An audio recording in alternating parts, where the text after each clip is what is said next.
એવું કરે. બરાબર સવારે 6:30 વાગે દૂધ વાળો ઠોંગ ઠોંગ કરીને જગાડી દે. બરાબર 8 વાગે દહીં વેચવા આવે છે. અચ્છા પેલો રબર વાળો હોર્ન આવે ને પેલું પુપ પુપ પુપ પુપ એવું કઈક વગાડે. 10 વાગે શાકભાજી વાળો આવે, બૂમા બૂમ 50 રૂપિયા કિલો 50 રૂપિયા કિલો. અમારી ત્યાં 50 સાંભળીને કોઈ બહાર નહીં આવતું. એવું છે તેણે નવું ચાલુ કર્યું છે. 25 રૂપિયા 500 ગ્રામ 25 રૂપિયા. પાછા બહાર આવી જાય બધા.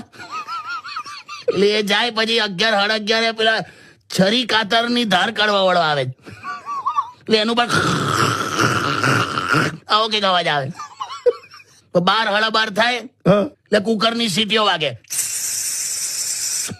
પછી જમીને એવું થાય કે ચાલ બપોરે આમ ચાલ થોડી વાર સુઈ જાઉં. હા તો તરત કુરિયર 3:30 થાય એટલે બાજુ ટક ટક ટક ટક એ પોસ્ટમેન. અરે એટલે પણ શું આ વોટ્સએપના જમાનામાં કાગળો લખી લખીને પોસ્ટમાં મોકલો છો યાર.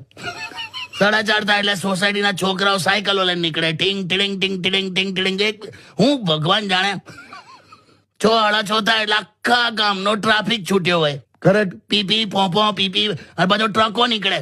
અરે ભાઈ બહુ ટ્રક હોય છે યાર એના હોર્ન પાછા.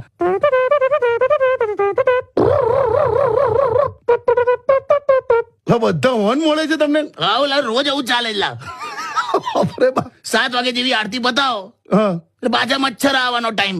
અરે રે એટલે પાછું પેલું આખો દિવસ ઊંઘાતું જ નહીં લા. આમાં માણસ